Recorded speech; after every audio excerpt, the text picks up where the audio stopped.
Is that on now? Yeah. I appreciate it, but I like to keep it low energy. Just throwing that out there. Does anyone mind if I lay down? Okay. This is your panel. We can do whatever you want if we want to keep it low and chilly. What does this do? I think it's for if people wanted to project anything, but we said we didn't want to project. We could have done like a PowerPoint presentation today.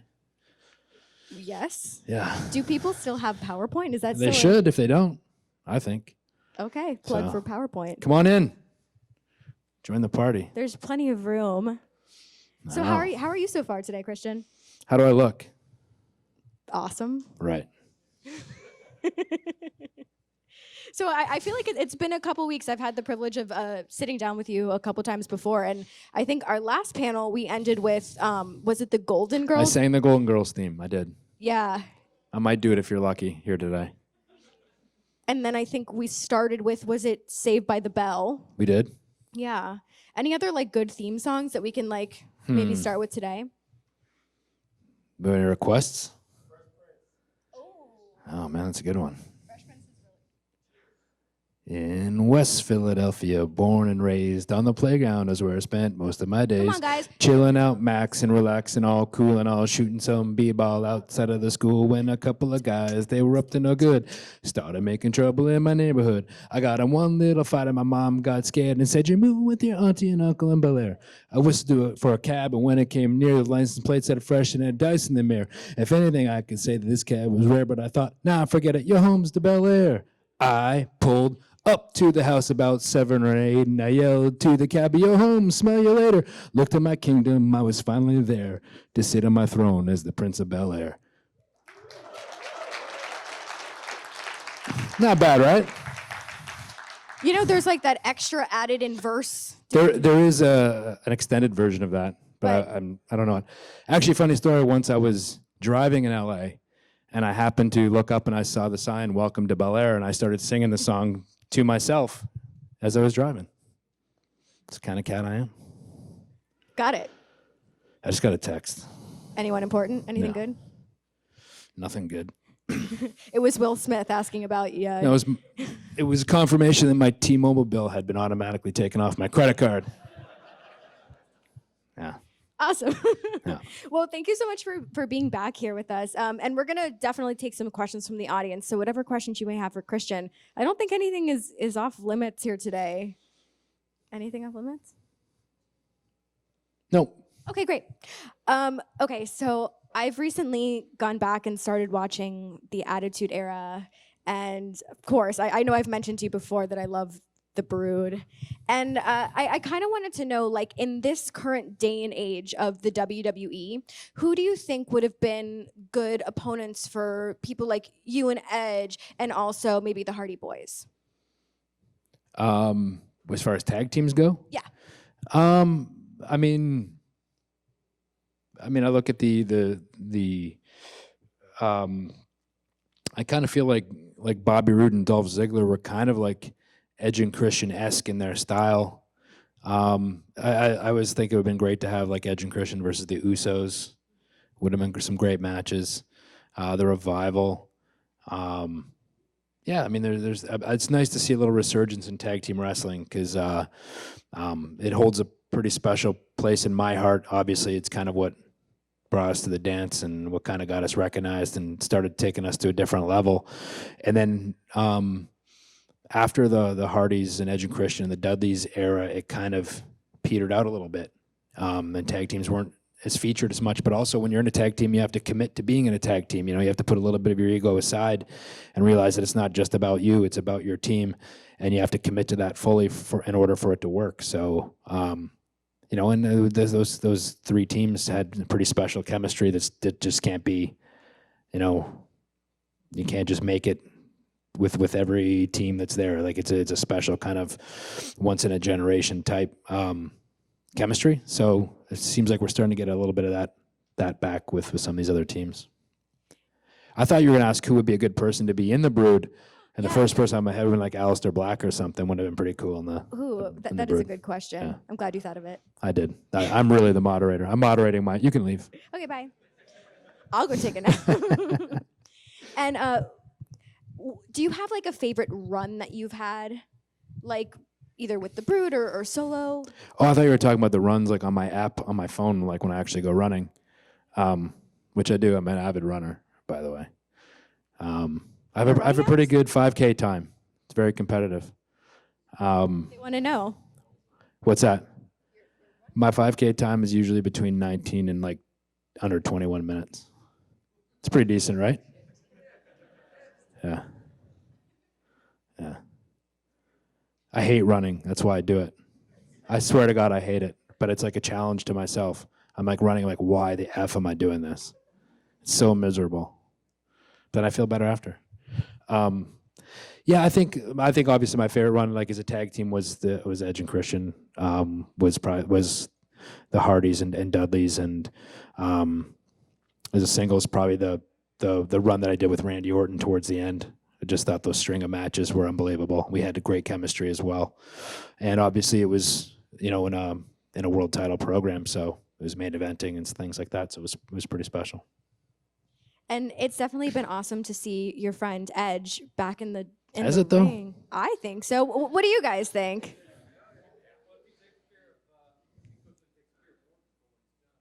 Who? Why? I'm not cleaning up his mess. He's the one that went back. Doesn't need me fighting his battles for him. I'm not getting beat up for him. Forget it. I don't like him that much. But I was just watching the documentary that they did for the network about his resurgence, and I saw you in the documentary. Was I there? Yeah. What was I doing? You were hanging out. Was I wearing a suit? Yes. I look good in a very suit. Nice suit. Yeah. What was that energy like seeing him compete again, going back in the ring? That's all right. No, it was fun. Like I was one of the very few people that actually knew that he was going back.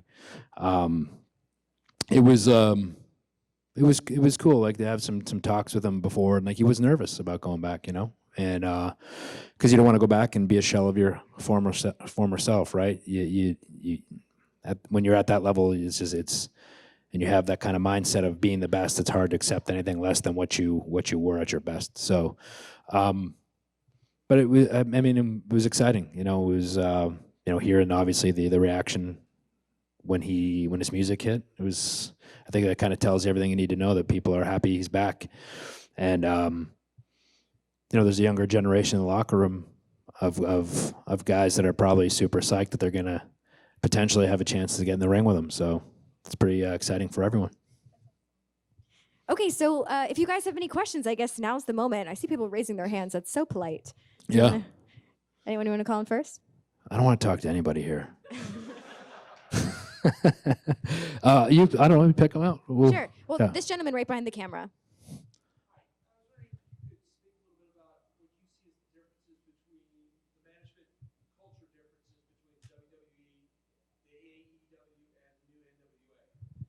I can't because I've never worked for those other companies, so I don't really know how the management works. So.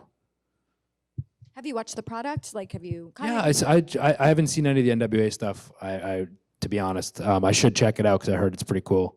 I've seen some little clips of it and stuff like that, and I've watched a little bit of the AW stuff too. And like I said, it's always. I think everybody thrives with competition, so it's good for the fans, especially to have options. I think. Do you think things would have been differently? Like back in the day, obviously there was WCW and WWF, but now that there's like so many different competitive wrestling corporations, do you think people might have had different goals back then? I mean, because I feel like the ultimate goal was always, you want to make it in the WWF. Well, yeah. I mean, I don't know. I can't speak for anybody else. But when I got in, I grew up a WWF, WWE fan, so we didn't get WCW in Canada until much later, like until I was a teenager. Of course, I watched it because I just wanted to consume anything wrestling. Like there were smaller wrestling promotions. Like I watched Stampede Wrestling, which was Stu Hart, obviously Bret Hart's and Owen's father ran that promotion. I watched that on Wednesdays. I watched a little bit of AWA as well. And there was another promotion out of Montreal that I watched on Sundays. So there was no shortage of watching wrestling, but to me, like the big time was WWE, and it was where I wanted to be. But yeah, I mean, it's a realistic thing. At the time, though, when I was coming up in the business, either I think you worked in WCW or WWE and maybe Japan you could earn a living, whereas now it seems like you can have an independent career and still earn a good living. So that's I think that's a nice option for performers to have too. Who else had a question? This gentleman with the hat.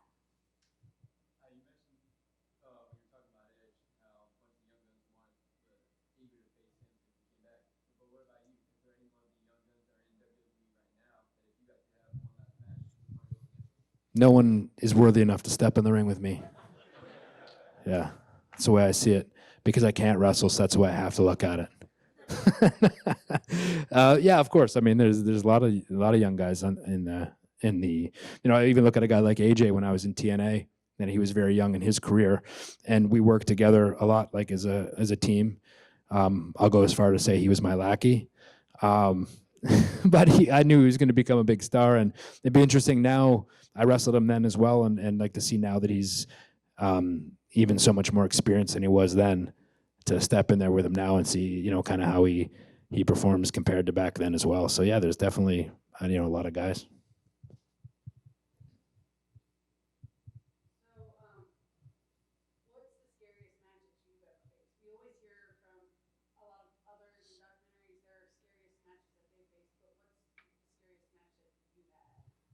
Scariest match that I had?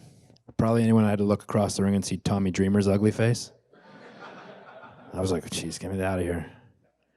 No, I think any of the TLC matches were pretty scary to be in. Like there's such an unknown there with, like, when you're dealing with objects like that where you don't know how they're gonna, in your mind you can kind of see how something might go, but anything like that ring is moving when there's other people in it, so it can react a completely different way than you think it's going to.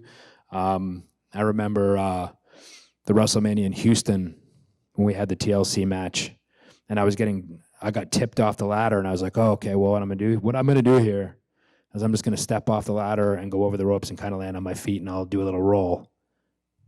Easy, right? That's not what happened. Ladder got tipped. Somebody took a step and it kind of kicked the ladder like this, which threw my feet out from under me. So I ended up going over the top rope with my feet and like facing the top of the dome. I was going down back first, and I'm like, this is probably not going to be good. And somehow I landed flat, and I didn't land on anything, which was surprising because there was ladders and like broken tables and all kinds of stuff on the floor. So I'm like, somehow I landed right in the spot where there wasn't anything. And I was just like, okay, take a breath, move your hands. All right, you're good. And I was like, I don't know how that happened, but thank God. But that was like really scary. Like I thought it wasn't gonna end up well there. But when you're dealing with those types of things, you just don't know. So I always went into them without trying to think too much, like, oh, this could happen or that could happen. You just got to go in and let it take its course. It's going to be what it's going to be.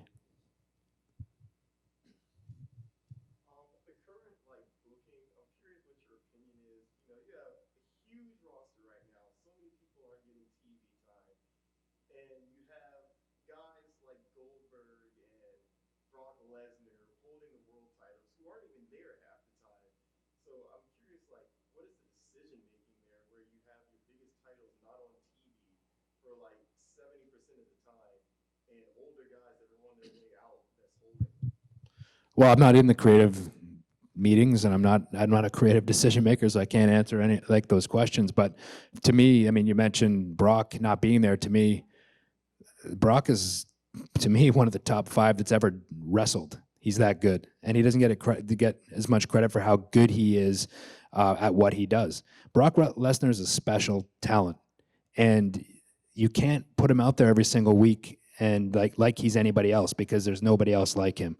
And he's legit the type of guy, when he walks in a room, things get uncomfortable, because he has that aura about him that things can get, they can go off the rails pretty quickly. So to me, I think, and I don't think Brock's on his way out in any form. And I don't know what the creative decision is with Goldberg or what plans, but I'm sure there are plans. I think sometimes as wrestling fans, they're more worried about finding out what's going on instead of sitting down and enjoying the ride. And to me, I don't get that as a fan, because I'm a wrestling fan, like I don't want to know what's going on. I just want to watch it and enjoy it. Like I don't understand. I've never got I need to know what's going on. I need to know what happens before it happens. Like where's the surprise in that? Like where's the entertainment to me in that? I don't get it. But so I think that sometimes you just got to let it play out and see where it goes before you get too judgmental, in my opinion. So I used to listen to the DMC pod, and Edge a bunch of times said had he not retired in 2011, he would have faced you in his final match. And now that he's back, is that match potentially in the cards? I'm retired.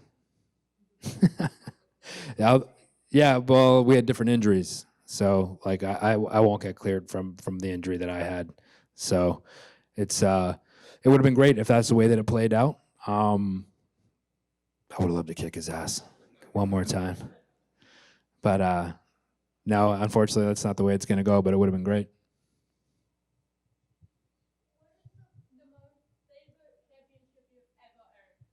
Probably the World Heavyweight Championship.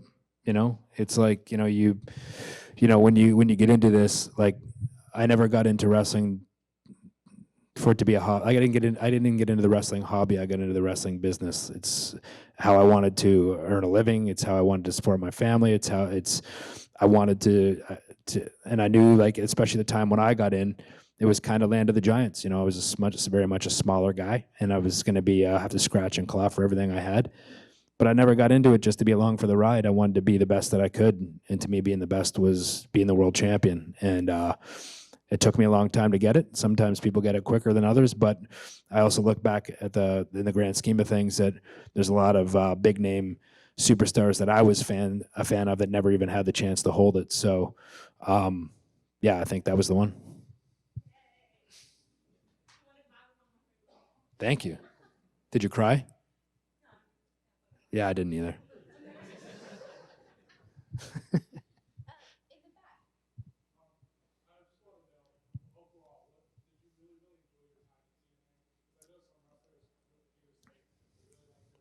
I had a great time. I really did. Like the 3 years that I was there, they treated me great. Dixie Carter was great to me. Jeff Jarrett was great to me. They gave me an opportunity, even though it was on a smaller platform, to wrestle in main events and be part of main storylines and prove to myself and to other people that I could carry main event matches and storylines. And they had an up-and-coming roster with a lot of, obviously, guys now that have become huge names. I have nothing bad to say about my time there. I had a great time when I was the 3 years I was in TNA.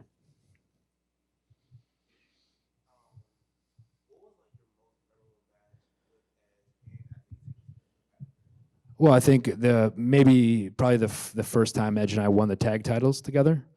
You know, we used to sit around in my parents' backyard as kids and come up with tag team names and tag team outfits, and, you know, wrestle on the side. I don't condone wrestling in the side yard, but, you know, we used to beat up my little brother and practice our tag team finishing moves on him and stuff. Please don't do it at home. And so but when we got in and we were teaming, there was a time where there was even talk of splitting us up before we even had a chance to become tag team champions. And that was like a goal of ours as kids, to do that together. And you know, we ended up turning heel and like cutting like heel promos and things like that, and it kind of reinvented us as a tag team. And I don't think that if we had that chance, it would have ended up any of those Edge and Christian versus Hardys versus Dudley's matches would have happened, because they would have split us up if they didn't give us that one opportunity to be like, okay, just kind of deliver this promo with like a little bit of a heel spin on it. And we didn't, and we reinvented ourselves. Next thing you know, we're off to the races. And we weren't supposed to win the tag titles at that first triangle ladder match at WrestleMania in Anaheim. But it got changed after we started doing what we were doing.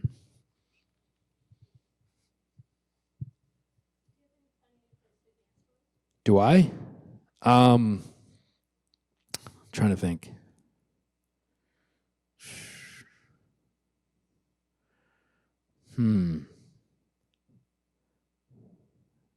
Not really off the top of my head, no. I'm trying to think. I'll come back to you if I think of one.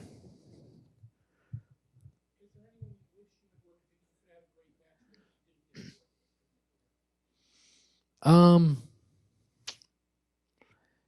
yeah, I mean, when I don't have any regrets about my career at all. Like I'm pretty satisfied with how it went. Um, it's funny. I didn't even realize this till recently. Somebody just told me that I've been in the company or some for like wrestled there for like 15 or 16 years total or something. And Triple H and I never had a singles, never wrestled against each other ever in the course of that time, which was pretty crazy to think.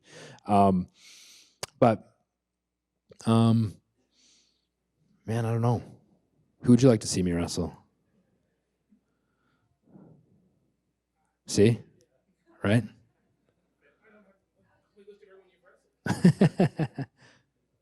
Who'd you say? Finn Balor? I've actually wrestled Finn Balor before.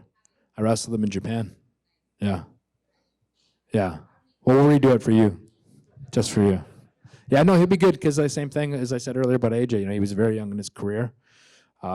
He was Prince Devitt with some weird spiky hair and like pasty skin.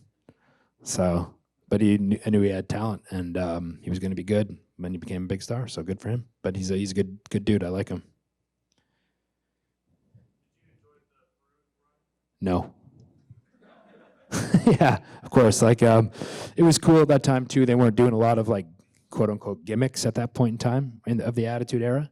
So to come in with obviously the entrance music was badass, right? And then we came up through the fire, so we had the whole deal. And I think coming into that was much better than just being like, hey, here's the random guy on Sunday Night Heat with some generic entrance music. It came into something that was, they had a creative plan for, Edge and I being pretty good prospects in their prospect pool, and Gangrel being the veteran that they kind of put us with to kind of learn the ropes on the road. And, we became buddies and we drove together. And, it was, the crazy thing is people still kind of talk about, oh man, I love the Brood. I'd love to see the Brood together again. And this and that. We weren't even together for a year, which is pretty mind blowing. Like, it seems like we were together for a lot longer than that, and obviously left an impression on people because for being around for less than a year, and how many years later, it's like 20 years at this point, people still talk about it. So Well, I think like kind of maybe what you just mentioned is people don't really have those kind of gimmicks anymore. There was something so special about the three of you guys working together, along with the music and along with the entrance, and it was so cool and memorable. Yeah, it was fun, and we came up with the idea for the bloodbath and the whole thing. So putting our own little spin on it as well. Yeah, we just had a lot of fun with it, and like you said, getting used to wrestling. Wrestling on television and in front of large audiences and things like that. It was something comforting about doing that with two of your friends. There's the comfort level of going out there and it's like not all on you. You kind of just have that thing. So it worked. Okay, gentleman with the beanie.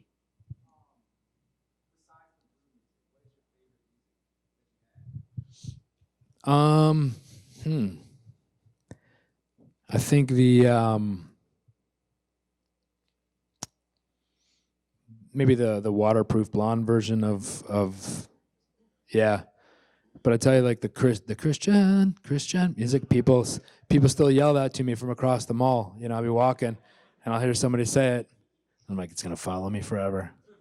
Sweet. All the way in the back. What was that? Oh, I think I just talked about it before when I fell off a ladder from the top of a dome onto the floor. But I don't know if like from who. I mean, that was probably the scariest bump. Anytime you're like falling on a floor or something, there's just no give. This hurts. When I took the RKO at the end of the SummerSlam match against Randy on the stairs, I slammed my thighs into the steel steps, and like that hurt. That hurt a lot.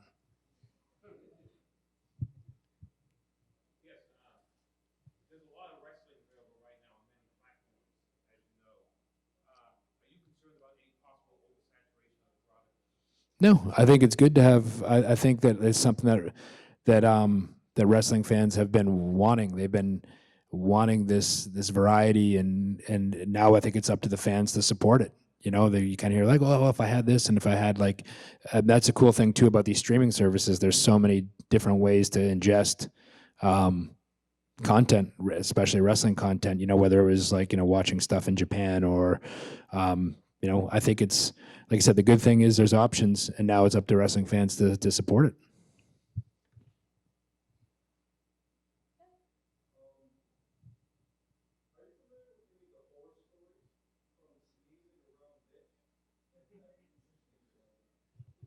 Have I sneezed around him? No. I've heard this. I've heard the stories of it, but so I always made sure I sneezed before I went in. Wait, what? He doesn't like. He doesn't like when people sneeze. Apparently.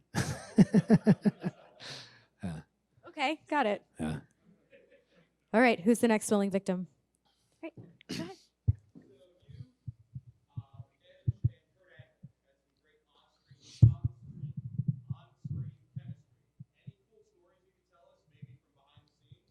No. No, I mean, it was pretty much what you saw. It was the dumb stuff we were doing, like when the cameras weren't on. And it's like, maybe we should just start doing this stuff when the cameras are on, and it might work. And so basically, like, the way that we interacted on screen was basically how we were in real life. So we just kind of did that and, you know, try to bust each other's balls when the cameras were going, or legit make the other person laugh when the cameras were going. And we figured if we thought it was funny and entertaining, that, you know, other people would as well. And that's another guy that we had weird chemistry with, you know, 2 Canadians and an American Olympic gold medalist. You know, who would have thunk it, right? And somehow it worked. Does anybody else find it weird now when they see pictures of Kurt Angle with hair? I'm like, well, dude had hair? What's the deal? So going back to the with Gangrel, there's the connection with Luna since they were married, and she just seems like she was legitimately insane. Do you have any fun Luna stories? No, I mean, Luna was always nice to me, obviously, because, you know, we were with Dave, but like, she was actually a very sweet person. Yeah, she was very like gentle and like and just nice. And any interaction I ever had with her, she was always really kind. So I don't know, like that's the Luna that I knew. Like she was always like super friendly and nice and yeah, like, you know, with this mohawk and the tattoos on the side of the head, you're expecting someone to be crazy and like out there, right? But she was, yeah, I don't know. I always thought that she was just always really sweet to me. Eggs? I don't have any issue with eggs per se. That's funny. Okay. So my only issue with eggs is runny eggs. Yeah, I don't like runny eggs. Like I don't like looking at them, and I especially don't like the texture of them. Like, or like yeah, like runny yolks, especially. God, just disgusting.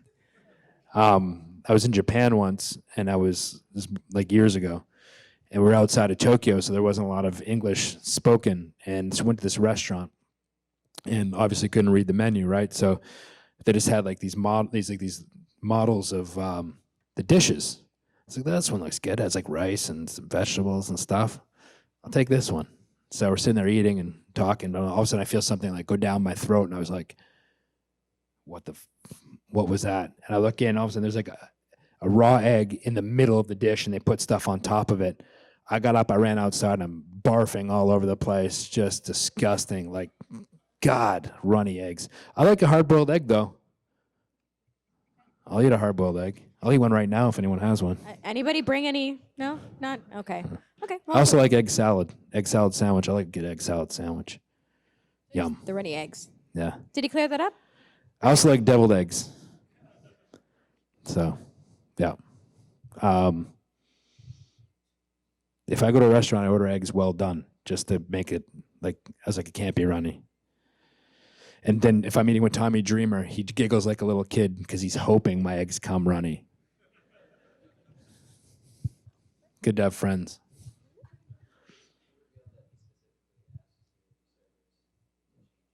Is that what he said? Fucking Tommy. Tommy. Did you have another question? Go ahead.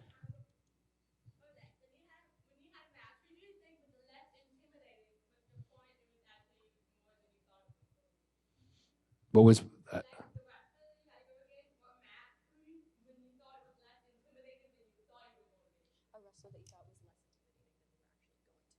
Oh, yeah. I don't know. I was never really intimidated, like, by anyone. I think that like if you're intimidated, then that just kind of meant you weren't ready to be on that level. So I was like if I remember the first time I wrestled the Undertaker, I was in awe when he was coming down the aisle. Like as a fan, I'd seen that entrance a million times, and now I'm standing there watching it, and I'm like, I'm about to wrestle this guy, and I deserve to be here. And so, like, you know, all those nerves and everything went away. And I always felt like I had something to prove every time I was in the ring. So I honestly wasn't intimidated by any situation or anybody I was ever in the ring with.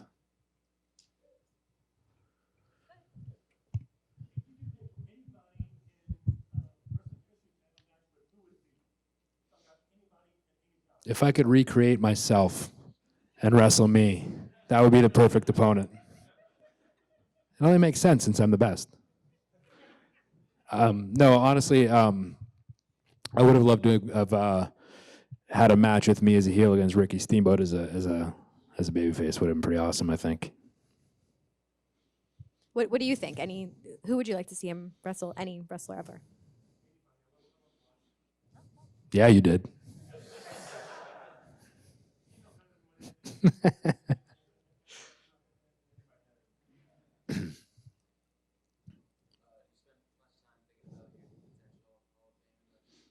I spend 0 minutes a day thinking about Hall of Fame induction. So I got too much other stuff going on. We talked more about eggs. Yeah. Like, listen, this isn't the last year it's going to happen. Like, I appreciate that people want me to go in. I really do. But it's like, this isn't the last year it's going to happen. So, you know, there's a lot of people to induct. I don't get offended. It doesn't bother me. It's completely fine. Okay, there's 2 people with their hands up, so we'll go you and then right behind you. You can go first. Yeah, go for it. Growing up as a fan, and you had your debut match in WWF, you won the light heavyweight championship. How cool was that to actually win a championship on your debut? Other than the fact that the title was faded and looked pink instead of red, it was pretty cool. No, it was great. Like, yeah, I mean, how many people get to win a title in their first match? It doesn't happen for a lot of people.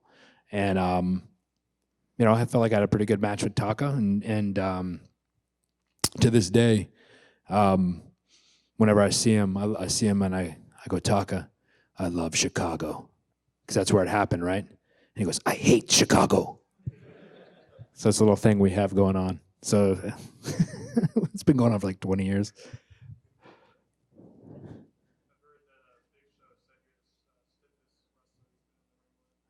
Or he's just a wimp. Could be that. Okay, all the way in the back.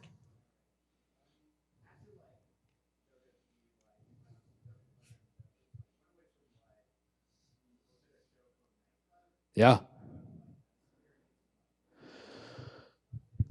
How? Tell me about the experience and what now, sorry? Yeah, I heard that. I just didn't hear the last part, sorry. No, I just didn't hear. So you tell you about the experience and you said a part at the end? Oh, what's that? Oh, so yeah.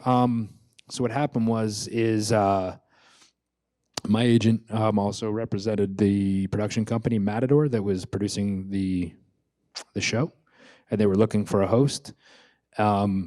And he knew that I was wanting to get into some hosting and trying some different stuff, and you know, always looking for, like, especially after you retire, you're looking for new challenges. And you know, I always like to do things that I'm not necessarily that good at, and like to challenge myself to become better and work with people that are better than me, so in turn I can get better.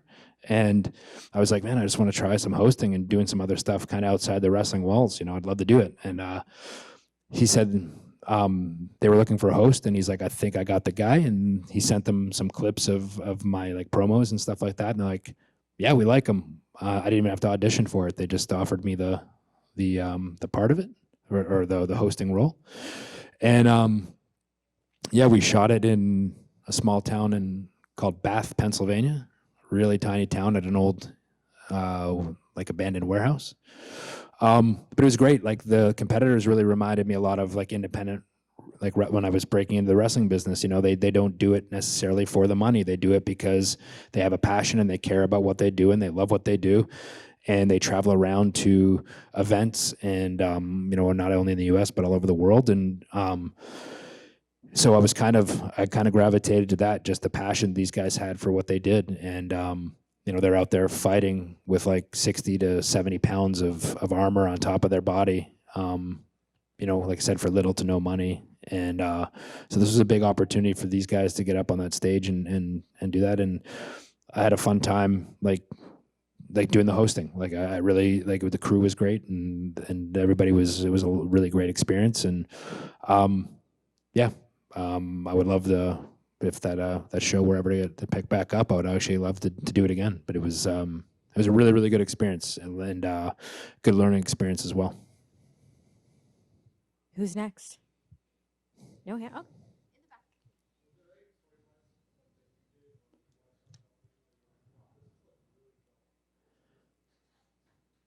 Is there ever been? Yeah, I'm sure there is.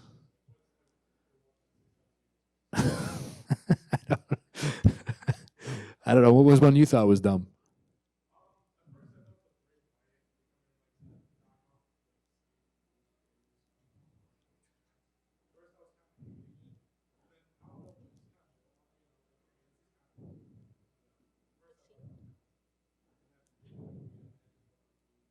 Oh, the shampoo? Yeah, it was a little dumb. That's the one. Who else did I? Did you want to go ahead? Is he mine? Is he my favorite? He's definitely not my favorite person, but no, I love Hornswoggle. He's great. Yeah, he's my buddy, man. That's just what we do with our buddies. I do with the same thing I do with Tommy and with him. You know, you kind of poke fun at them, and yeah, he's a good dude, man. I love him.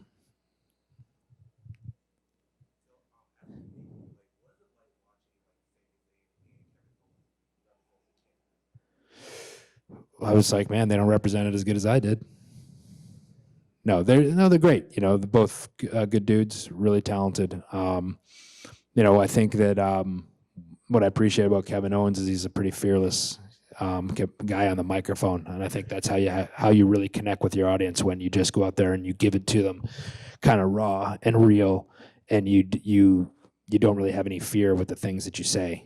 And I see that in him when he talks, and I think that's very much what Sammy has done when he's come back in this incarnation of what he is right now. So yeah, I mean, both really talented guys. It's good to see some Montreal boys kind of break out and do some good things.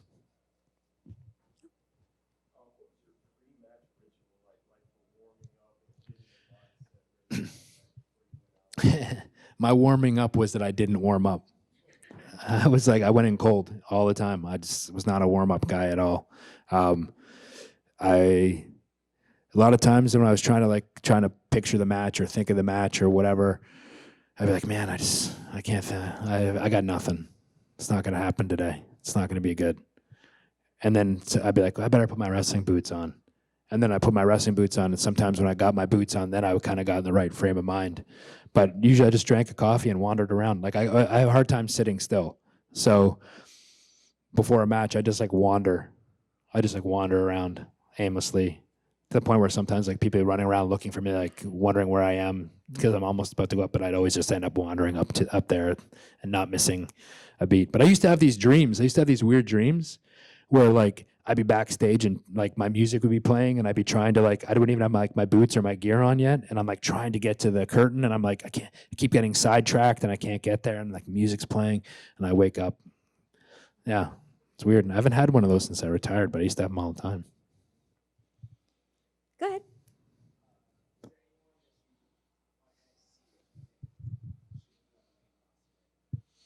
I mean, I don't know. I kind of view them all as the main roster. You know, like I don't think it's. I think it's a different. There's a different style on NXT for sure than the other shows, but I think at this point, like it's on USA, has its own time slot.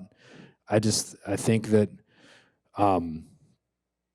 if you want to say moving over, you know, I think of a guy like Adam Cole would adapt well. I think because of his style, I think he can adapt his style pretty easily.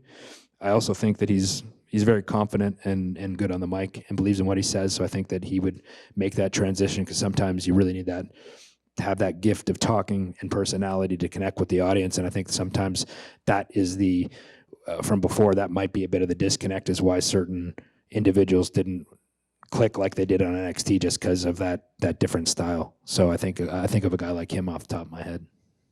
Okay, so we have about 5 minutes left, and before we get to your next question, I wanted to ask you.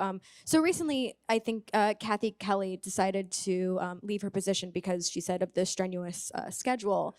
You want to know if I'm going to be the backstage interviewer? Well, I mean, I think you'd do great at it.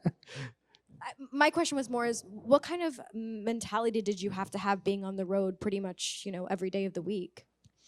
I mean, it can be a grind. It can be tough. You just had to, like, I don't know. I mean, you just have to, I don't know if it's so much a mindset. That's like you just kind of, I guess you have to figure out what your routine is, you know? Like you try to keep some sort of a routine, like a normal routine in an unnormal kind of environment because you're not home, you're on the road, you're living out of a suitcase, you're in a rental car, you're in restaurants. So, but you know, so you try to like, okay, this is when I get up, and this is when I go to the gym, and this is when I eat, and this is when I, you know, you just maybe one day you won't go to the gym, and it's like, you know what, I'm gonna go to the movies today.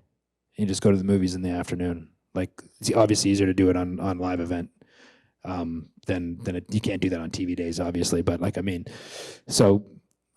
You know, those are just things. You go to the mall and walk around a mall or something. You know, you just try to keep things normal. That's what I try to do, as normal as I could in an unnormal kind of situation. Okay, so I guess this is our final question in the back.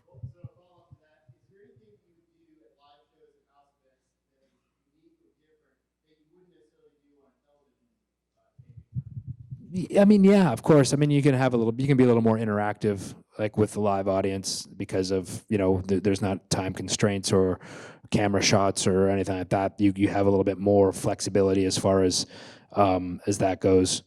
You know, you can just kind of have a little bit more, take a little more liberties and like a little more, like I said, there's not so many. If there's a box, you know, you can step out of it a little bit. Is where it's tougher to do that on television, obviously, because of production and times and those sorts of things. So that's basically it. Okay, so before we wrap this up, I guess my final question is, do you have a favorite Nicolas Cage film? Yeah, Face Off, I think, yeah. That's the right answer. Okay, we're getting applause for Face Off. Yeah. Also, Fast Times at Ridgemont High. Did you know he was in that? Best movie ever. I just like knowing that he literally transitioned from Con Air to Face Off within like minutes. Right. He like got off a plane and yeah, it was pretty amazing. Yeah. Any final thoughts? No. Cool. And I'm assuming you're heading back to your booth. I am. Come see me in my booth. I'm in some back alley hidden somewhere. But you'll find me. I'm there. Trust me. Do you know what hall I'm in? Does anybody know? I really feel like I'm hidden back there. So it's in the main hall. It's right by William Shatner. So, yeah, it's like turn the corner. So if you find Shatner, you'll find Christian. Right. So cool. Cool. Well, thank you so much. No, you guys have been great. I really appreciate it. Thanks for all the great questions. Really appreciate you coming out. Thanks for the talk. Thank you for being a friend. Oh, here we go. Travel down the road and back again. What's that? Yeah. And if I threw a party and invited everyone you knew, you would see the biggest gift would be for me. And the card attached would say, thank you for being a friend. I know I kind of cut out a middle part there, but it was good. One more time for Christian, ladies and gentlemen.